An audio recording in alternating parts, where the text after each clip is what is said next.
Bro, we got a lot to talk about this week. Oh, it's crazy. Woo! We're talking about first. You guys are not good, bro. Who's you guys? Your team this weekend, Milan, bro. Verona's not doing the best. Let's get into this. Guys, what is up, everybody? And welcome back to Italian Football TV. Round 18 of the Serie, and probably one of the craziest rounds. Right before Christmas. It's a special week because Michael graduated from college, guys. Round of applause right here. Michael graduated. I finally graduated, guys. Special cup right here. Congrats, Crab. And now I'm doing IFTV full-time. Joining my boy Marco full-time. IFTV, we out, guys. Yeah, so you couldn't celebrate your graduation too great because we know hashtag Mike the Milan fan. And Milan is not doing good right now. But before we go on to Milan, let's start with another game where we were disagreeing on who we wanted to win this one. Juventus against Roma. A match where Roma seemed like, to me at least, the attack was not there. And I know they've been struggling to score, and we keep seeing Salah every week score for the Premier League. Dzeko's isolated, Perotti's not there. Dzeko cannot score. None of them. And then who they bring off the bench, Cengiz Under, is not good enough. And even Sheik. We'll get into it. First of all, Juventus, what a win. Juventus, week by week, they are complete. They're getting better and better and better. I know we criticize them so much, saying how they're really not doing well. They're not impressive. 8 clean sheets in their last 8 matches, and they are looking stronger and stronger and stronger. And Douglas Costa, Bernardeschi, and Paulo Dybala were all on the bench, and Buffon and Marchisio. They have 3 teams. We keep saying this, and they deserve to win this match. The thing is, Juve is so impressive. They did deserve it, but it really could have ended as a tie. That's how close it was. But Roma just, they weren't clinical. So, you guys know our boy Patrick Schick, guy, we're rooting for him. If there's anyone out there that doesn't know, maybe you're new to Serie A, you're just watching this week, Patrick Schick is a young kid, 21, 22 years old. He moved from Sampdoria, officially went to Juventus, where he failed his medical. He didn't end up joining Juventus, and then he ended up signing for Roma. He came into this match late. He had a one-on-one chance, last second. With Szczesny. And Szczesny, who had a freaking amazing, ex-Roma player. Amazing game. And Schick was not able to put it away.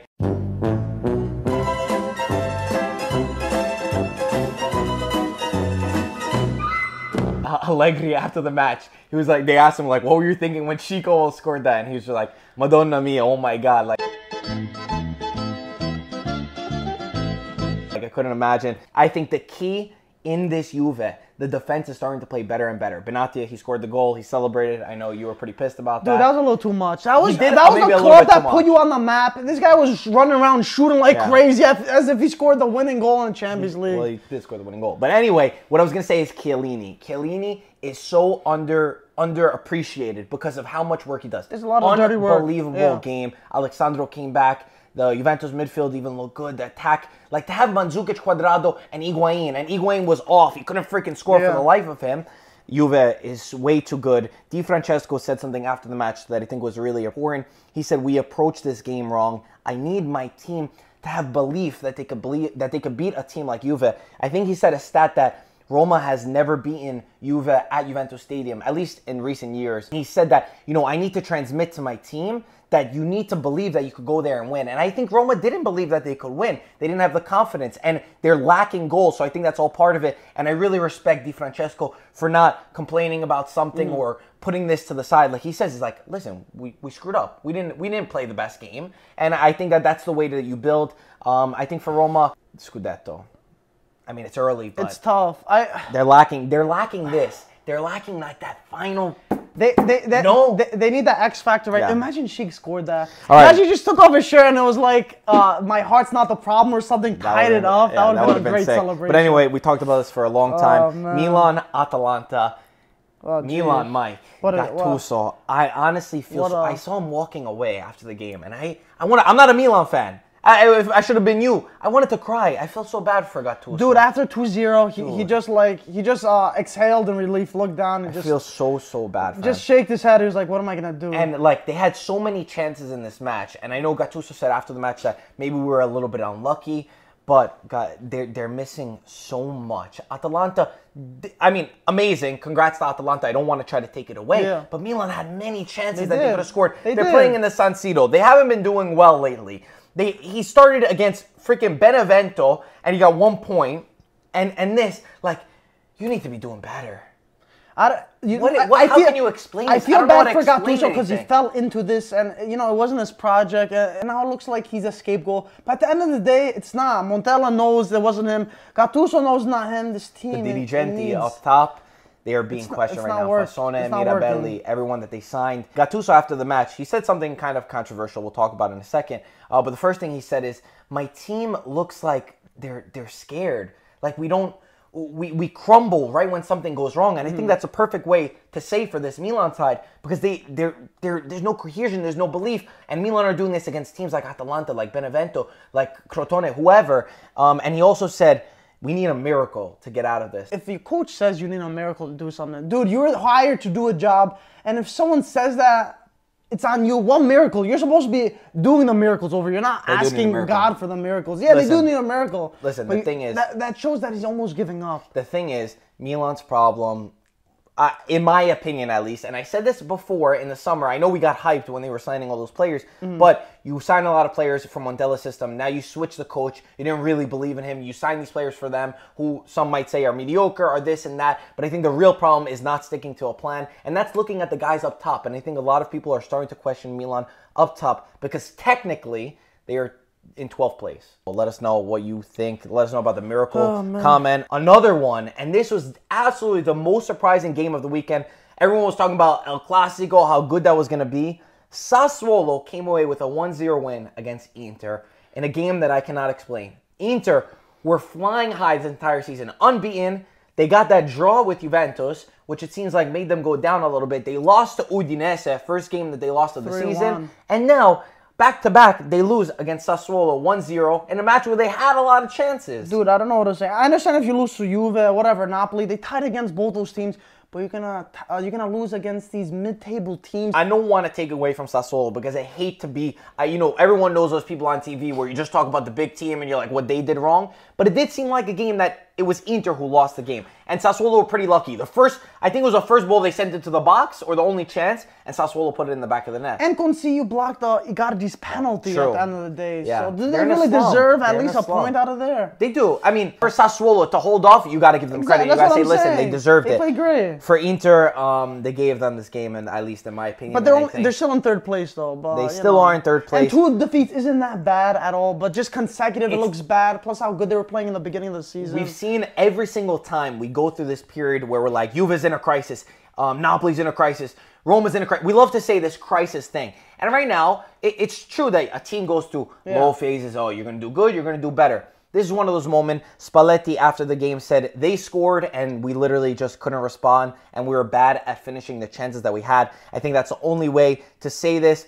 Maybe it's a little bit of a mental block to come back, from a game that you're losing. Maybe there's a lot of pressure on them. Going into the Christmas break, not great, but if anyone said over the summer that Inter would be here in December, going into the new year, I think everyone would have taken it. Inter Milan. I have in 5th place. I put them right under Milan too. I put them in 5th place. And it's really not as bad as many think. They just could have stayed under. Imagine you stayed undefeated. That would have been. But they were never going to stay undefeated. Come on, let's be honest. At least for the winter break. Yeah. Napoli 3-2 against Sampdoria. What an insane game this was. All 5 of the goals came in the first half, which is sick. The first goal from Gaston Ramirez, guys, go on YouTube, go watch that goal because that free kick was sick. But Sampdoria putting up a fight. They were up. Napoli coming back.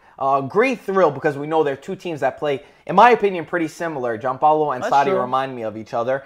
Very attacking. Quagliarella actually scored against his former team and did not celebrate Benatia, learn a couple of things from him. I mean, Quagliarella's from Napoli. We know he has that whole history with the stalker and everything. The real storyline was Hamsik, who scored 116 goals. He's the top goal scorer in Napoli's history. Beating one Maradona. above Maradona. Incredible to you, Hamsik. Honestly, he deserves it. It's a beautiful to see. He really is a legend. Even though you can't compare the 2 players, he is a legend for Napoli. I hate when people are like, who's a bigger legend? Dude, enjoy both of them. Seriously. Like, they both are. There's no need to compare. Exactly. But anyway, Mertens, what I was going to say is, for the Quagliarella scoring. Quagliarella's consistently scoring, and it seems like all of the top strikers in Italy Let me go through them. Mertens, Dybala, Higuain, Icardi, Dzeko. Yeah. All of them are not scoring besides Immobile, and Quagliarella is just consistently putting them in. Fun little fact over there, right? Yeah, I love Quagliarella. Top of the table, Napoli go in to the Christmas break with this one. And Maurizio Sarri, I mean, he's doing everything right. This was a huge game. We know a lot of teams.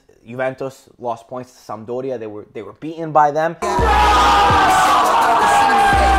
So it's not easy. After the match, Sarri does not even care about the competition. He says, I'm not going to watch Juve Roma. I'm going to stay with my mom. Love that from Sarri. He also said that he would want to practice on Christmas because we know they're really trying to push for that Scudetto. Now they are in first place currently, just 1 point ahead of Juventus. But the momentum is switching in their favor. Like we said, the crisis type thing that everyone keeps talking about, they've humped over it. They had that. They're getting over it, and I think it was a good time for them. And Gianpaolo, after the match, said it perfectly. Napoli are just a bunch of aliens. Gianpaolo, I always admire him. He's such a very humble coach, hard work, and he's doing great things with Sampdoria. Samp always puts up a fight against even the big teams, which I love. Let's talk about a team who does not put up some fight. Lazio 4-0 against Crotone. Not too much to say in this one. Lazio steamrolled them. Immobile, who actually had a red card and missed a few matches, he was back to scoring. Lulic was a beast in this match. He had a few chances. I think, he scored a goal. And I think he assisted also. Yeah, he had one that he should have assisted, and I think somebody didn't finish it.